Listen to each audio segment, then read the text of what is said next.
I set my coffee down on the kitchen counter and just stood there for a moment, looking out at the backyard. 3 acres, mature oaks along the fence line. A wraparound porch I'd been meaning to furnish for 2 months. The house in Naperville, Illinois had more square footage than I'd ever needed, but I'd bought it anyway because I could, and because after 63 years of living carefully, I figured I'd earned the right to stop being careful about everything. My name is Gerald Cobb. I'm 64 years old, and 18 months ago, my son and his wife showed up at my front door without warning, without an apology, and without an ounce of shame, after 10 years of pretending I didn't exist. What I did next is what this story is about. Let me back up. My son Raymond was always a good kid. I mean that. Quiet, thoughtful, never gave me trouble the way some fathers complain about. His mother passed when he was 19. Breast cancer, quick and cruel. And the two of us got closer after that. We weren't a family that talked about feelings much, but we showed up for each other. That was enough. Then he met Diane. I want to be fair here. I want to say that I gave her a real chance because I did. Raymond brought her home for Thanksgiving about 12 years ago, and she was perfectly pleasant. Polished. The kind of woman who compliments your home but glances around like she's calculating what it might sell for. I noticed that, but I told myself I was being a suspicious old man. The cracks started small. Diane made comments about my work. I'd spent 30 years as an electrician, worked my way up, eventually started my own small contracting business. Nothing glamorous, but I built it honest and I kept it running. She'd say things like, "Oh, Raymond mentioned you do electrical work," in a tone that made it sound like I cleaned gutters for a living. Or she'd ask Raymond about their vacation plans in front of me, and when I'd chime in with a suggestion, she'd just sort of redirect the conversation, like I hadn't spoken. Raymond never called her on it. That was the part that stung. By year 2 of their marriage, the invitations stopped. They lived 40 minutes away, in a bigger house in Wilmette that Diane's parents helped them buy. Christmas became too hectic to include me. My granddaughter, Sophie, Raymond's daughter from a brief relationship before Diane, was 6 years old, and I was watching her grow up through occasional photos Raymond texted me when Diane wasn't around. By year 3, Raymond stopped returning my calls within the same day. Then, within the same week. By year 4, I got the speech. Raymond came by my apartment. I was renting a 2-bedroom in Schaumburg back then, modest place. And he sat down at my kitchen table and told me, without quite looking at me, that he and Diane needed space to build their own family unit. That I had a tendency to make Diane feel judged. That it might be better if we kept things low contact for a while. I didn't yell. I wanted to, but I didn't. I just said, "All right, Raymond, you know where to find me." He left, and for 10 years, he mostly didn't find me. Sophie turned 7, 8, 9. I sent birthday cards. I never stopped. I'd get a polite text back. "Sophie says thank you, Grandpa." And that was usually it. I used to wonder if she even knew who I was, or if I was just some abstract name attached to a card that showed up every year. The loneliness is hard to describe, not dramatic, not the kind that makes you cry into your pillow every night, just a low, persistent ache, like a bad knee you learn to walk around. I got used to it. I kept working. I stayed busy, what Diane never bothered to understand. What Raymond never bothered to tell her was that my business wasn't just electrical work. Over those years, I'd quietly pivoted. I got into industrial electrical contracting, started bidding on commercial projects. I landed a hospital retrofit contract in 2019 that changed everything. Then another. Then a partnership offer from a regional firm that wanted my client relationships and my crew. I took the deal. I walked away from 30 years of work with just over $4 million, a non-compete that expired in 18 months, and a whole lot of free time. I bought the house in Naperville. I paid cash. I want to be clear, I wasn't doing any of this to impress anyone. Raymond didn't know. Diane certainly didn't know. My attorney, Paul, one of my few real friends from those years, knew. My neighbor Dorothy knew. That was about it. I was 63 years old, financially free for the first time in my life, and genuinely at peace. I had my morning coffee. I had my backyard. I had Paul coming over every other Saturday to argue about baseball. I didn't need anything else. And then, on a Wednesday morning in March, I heard a car pull up in my driveway. I looked out the front window and I didn't recognize the car at first. A silver Audi, newer model. Then the passenger door opened and I saw Raymond. He looked older. That hit me somewhere I wasn't expecting. He'd put on weight around the middle and his hair had gone mostly gray. He was 51 now. I did the math automatically the way fathers do. Diane got out of the driver's side. She was wearing sunglasses even though it was overcast. She looked around at the house, the wraparound porch, the oak trees, the 3-car garage, and I watched her face shift. Not dramatically, just a small recalibration behind the eyes. I stood at the window for a moment. My first instinct was to not answer the door, but Sophie climbed out of the back seat. She was 16 now, taller than I'd expected, dark-haired like her mother had been. She looked uncomfortable, standing on my driveway with her arms crossed, looking at her phone. She didn't know I was watching. None of them did. I went to the door. Raymond smiled when I opened it. That big, hopeful smile he'd had as a kid, the one that used to mean he'd broken something and needed help fixing it. "Dad," he said. "Wow, this place is something." "Raymond," I said. I looked at Diane. "Diane, Gerald." She smiled. It didn't reach the sunglasses. Sophie looked up from her phone. For a second, she just stared at me, and then something shifted in her face, and she said, "Hi, Grandpa," quietly, like she wasn't sure she was allowed to mean it. That was the moment I decided to hear them out. Not because of Raymond, not because of Diane. Because of those 2 words from a 16-year-old girl who looked like she hadn't had anyone fully in her corner in a while. "Come in," I said. I did not offer them a tour. I put on coffee and sat down at the kitchen table, and I waited. Raymond did most of the talking. He said they'd been going through a difficult period. He said things had been strained between them and me for too long, and he wanted to fix that. He said he'd been thinking about family a lot lately, about what mattered. He talked for about 6 minutes before I interrupted him. "Raymond," I said, "why are you here today specifically?" He glanced at Diane. She was looking at her coffee cup. "We've been having some financial pressure," he said. "Nothing catastrophic, just the market's been rough, and Diane's business had a setback, and we were wondering if—" "How much?" I said. He blinked. "Sorry? How much do you need?" The air went out of the room. Diane's chin came up. Raymond had the grace to look ashamed. "We were thinking," Diane said, recovering first, "that since you have all this space here, it might make sense for us to stay with you, just temporarily, while we sort things out. Sophie could get settled, finish her junior year at a local school." "No," I said. Diane stopped. "This is not a solution," I said. "You are not moving in here."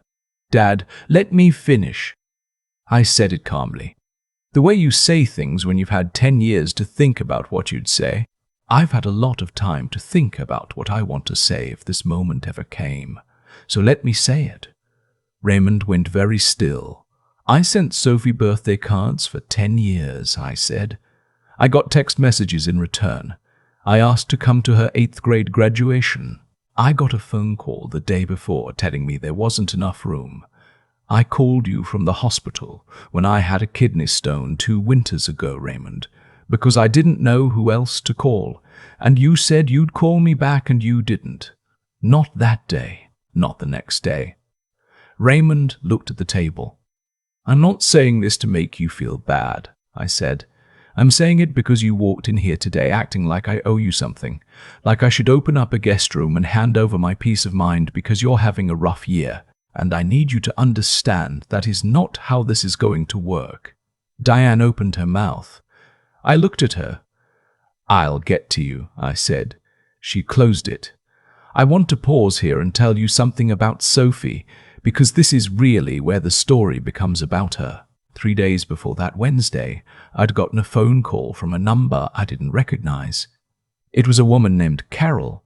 She worked at Sophie's high school in Wilmette as a guidance counselor. She'd gotten my number from an old emergency contact form Raymond had filled out years ago and apparently never updated. Sophie, she told me, had been coming to her office twice a week for months. She was struggling. Her grades had slipped. She told Carol that she felt invisible at home, that her parents were always fighting about money, that her stepmother, Diane was her stepmother, something I'd somehow lost track of, had been taking her college fund contributions and using them to cover overdrafts on a joint account. I want to be careful about how I say this next part. When Carol told me that, I didn't feel vindicated. I didn't feel like I'd been right about Diane all along. I felt sick because Sophie was 16 years old and she'd been quietly drowning, while the adults in her life were too tangled up in their own mess to notice. Carol asked if I was able to play any role in Sophie's support network. I said yes. I said absolutely yes. We talked for 45 minutes. So when Sophie sat down at my kitchen table 3 days later, I already knew more about her situation than she knew I knew. Back to that morning. I turned to Diane. "I spoke with Sophie's school," I said. Diane's expression changed. It was subtle, a tightening around the jaw, but I saw it. "Carol has been very helpful," I said. "Very thorough. That's private information," Diane said. "You had no right." "Carol called me," I said. "I was still on the emergency contact list. I'm guessing that slipped through the cracks." Raymond was looking between us. He hadn't known about Carol. I could see it on his face. "Raymond," I said, "do you know that Sophie's 529 contributions for the last 14 months haven't actually gone into her education account?" The color left his face. "That's not." Diane started. "I have the account statements," I said. I'd asked Carol to have Sophie bring them the day before, and I'd kept them in the folder on my counter. I slid the folder across the table. Sophie brought these to her guidance counselor because she didn't know what else to do with them. Raymond opened the folder. He stared at the pages for a long time. "The money went somewhere," I said. "A business account. Diane's business account. From what I can tell, though I'm not an accountant and I'm not making accusations, I'm simply telling you what the documents appear to show." Diane stood up. "This is not your business," she said. Her voice had gone cold and flat. "This is our family. Sophie is my granddaughter," I said. "She is my family. You made a decision 10 years ago that I wasn't part of yours. So let's agree on that and move forward." Raymond asked Diane to step outside. They were on the porch for about 20 minutes. I sat with Sophie at the kitchen table. She hadn't said much since they'd arrived. She had her hands wrapped around a mug of hot chocolate I'd made her. I'd had the mix in the cabinet for no particular reason, and when I offered it, she'd looked at me like I'd done something remarkable. "I'm sorry," she said after a while. "You have nothing to apologize for," I said. "I should have called you. I have your number. I just didn't know if you—" She stopped. "I didn't know if you wanted to hear from me. 10 years of birthday cards. 10 years of Sophie says thank you, Grandpa. I always wanted to hear from you," I said. "Always. You could call me at 3 in the morning and I would answer." She looked at me for a long moment, and then she looked down at her mug, and I could see her jaw working, trying to hold something in. 16 years old and trying so hard to be composed. "It's okay," I said quietly. "You don't have to be tough right now." She wasn't after that, and that was all right. Raymond came back inside alone. He sat down and he didn't say anything for a while. Then he said, "I didn't know about the college fund." "I believe you," I said. "That's—" He rubbed his face with both hands. "I don't know how I didn't know." "Because you weren't looking," I said. "Not cruelly, just honestly. Raymond, I'm not going to tell you what to do about your marriage. That's yours. But I will tell you what I'm going to do." He looked up. "I've already spoken with my attorney," I said. "I want to set up a dedicated education account for Sophie, a proper one. Just her name, no joint access. I'd like to contribute to it directly. I'd also like Sophie to know that she has somewhere to come if things get difficult. Not to move in, not to disrupt anything, just to know she has a door that's open." Raymond's eyes were wet. He didn't try to hide it. "Beyond that," I said, "I'm not handing over money to fix a financial situation I had no part in creating. If you need help finding a financial counselor, I can make some calls. But you're not moving in here. Diane is not moving in here, and I am not a solution to a problem that started with 10 years of cutting me out." He nodded, slowly, like he was absorbing it. "Okay," he said. "Okay," I said. Diane came back inside to get her purse. She didn't look at me. At the front door, she turned once. "You think you're better than us," she said. "No," I said. "I think I'm done." They drove away in the silver Audi. Sophie stayed, not permanently. I want to be clear about that. Raymond called that evening and asked if Sophie could spend the week with me while he and Diane worked some things out. I said yes. Paul came over and helped me put together the extra bedroom. There was a decent guest room with its own bathroom, and we found a desk at a furniture store in Naperville so Sophie could do her schoolwork. She stayed for a week, then another. Raymond called at the end of the second week and asked very quietly if she could stay through the end of the school year. He said he and Diane were separating. His voice was flat and controlled and exhausted. I said yes. Of course I said yes. Here's what I learned about Sophie over those months. She was brilliant. I don't mean that as a proud grandfather. I mean she was genuinely sharp. She was taking AP Chemistry and AP Literature simultaneously and maintaining a B+ average even through everything she'd been dealing with at home. She wanted to study environmental engineering. She'd been accepted to a summer program at the University of Illinois that she'd never told Diane about because she was afraid Diane would find a way to use it against her. She transferred to the high school near my house in Naperville for her junior year. It was a good school. Carol connected us with a counselor there who already had Sophie's file. The transition was smoother than I'd expected. She called me Grandpa Gerald at first. By November it was just Gerald, which I told her I preferred. By January it was G, which I didn't ask for but didn't stop. We had a routine. She'd come downstairs in the morning and I'd have coffee going, and she'd have whatever she had going, usually something involving oat milk that I'd started keeping in the refrigerator without making a production of it, and we'd sit at the kitchen table for 20 minutes before she had to leave. For school and just talk.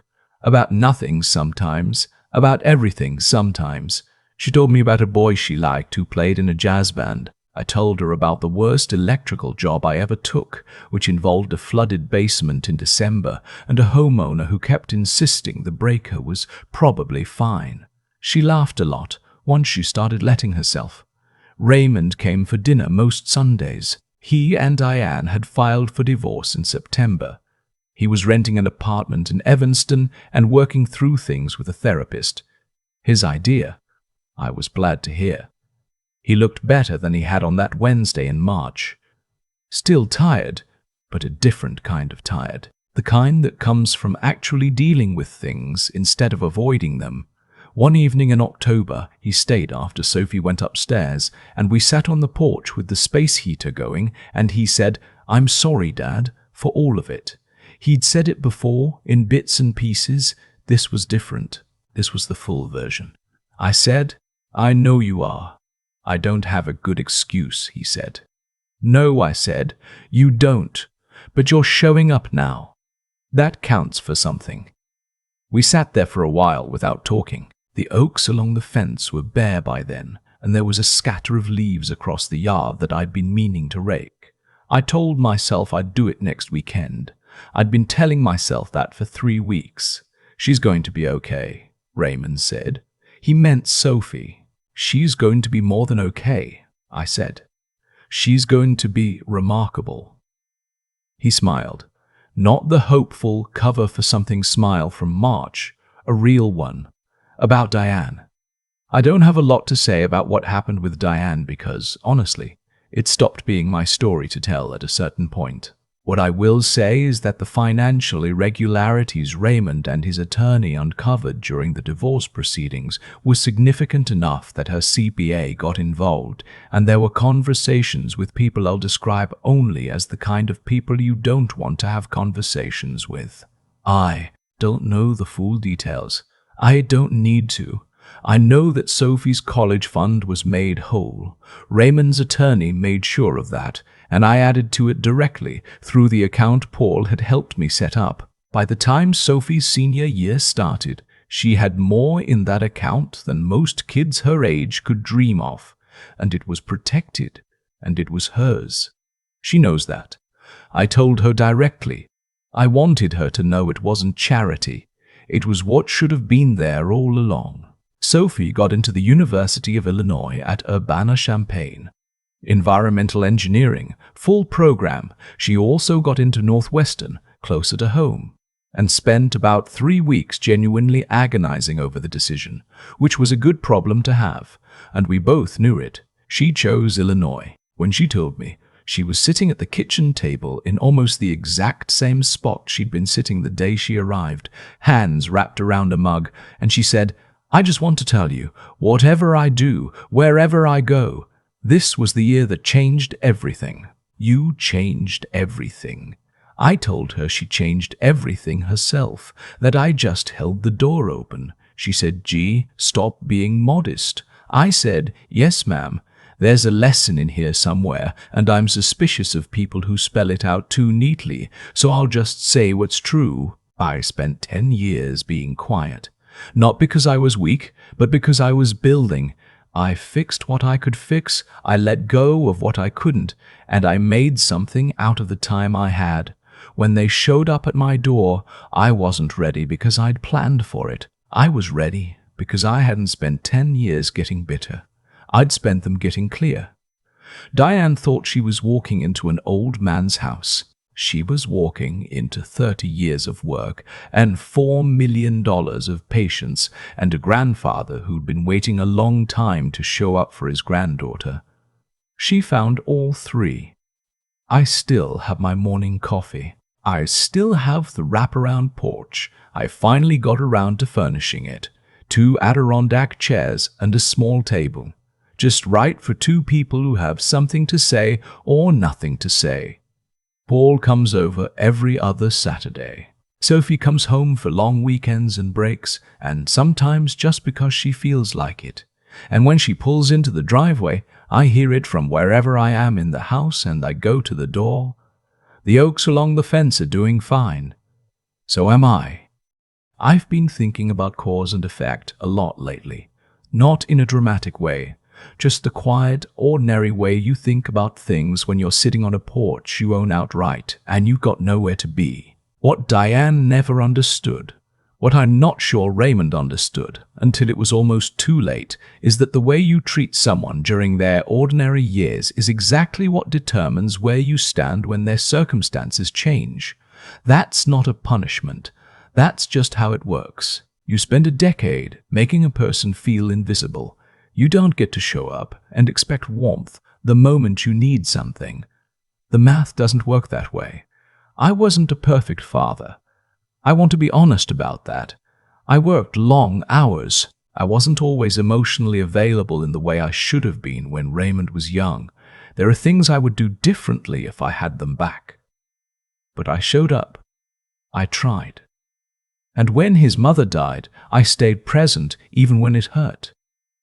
That counts for something. Not everything, but something. What I didn't do was cut Raymond off. What I didn't do was systematically isolate him from people who loved him and then drain the resources meant for his child. Those are not the same kind of imperfect. That distinction matters. Here's what I know about intelligence. Real intelligence, not the kind that gets you through a job interview, but the kind that actually serves you across a lifetime. It's the ability to see past the immediate situation and ask, what am I actually building here? Diane was smart in a transactional way. She could read a room, manage an impression, move money around, but she wasn't thinking 10 years ahead. She was thinking 10 months ahead, maybe. And that's where it came apart for her. Sophie is the opposite. Sophie, at 16, was already asking questions that most adults never get around to. She was already thinking about what kind of person she wanted to be, what kind of work she wanted to do in the world, what mattered beyond the next quarterly statement. That's not something you can teach in a classroom. That's character. And I don't think she developed it because her home life was stable. I think she developed it in spite of the fact that it wasn't. Resilience is like that. It doesn't come from having things easy. It comes from learning over and over that you can handle things not being easy. Sophie had been handling it for years by the time she sat down at my kitchen table. All she needed was someone to acknowledge that she'd been doing it, that it hadn't gone unnoticed, that there was solid ground somewhere if she needed to stand on it. I think that's what I gave her. Not money, though the money matters, practically speaking. Not advice, just the knowledge that someone had been keeping a door open for her, even during the years she didn't know to knock. That's the thing about staying decent when it costs you something. It's not a strategy. It's not a plan to win in the end. Most of the time, you don't know if there's going to be an end or a win or anything. You just do it because it's who you've decided to be. The oaks in my backyard are doing fine. So is Sophie. So, slowly, is Raymond. And I am sitting here in a house I built my way, on time I earned, and I am at peace with every choice that brought me here. That's enough. It's more than enough.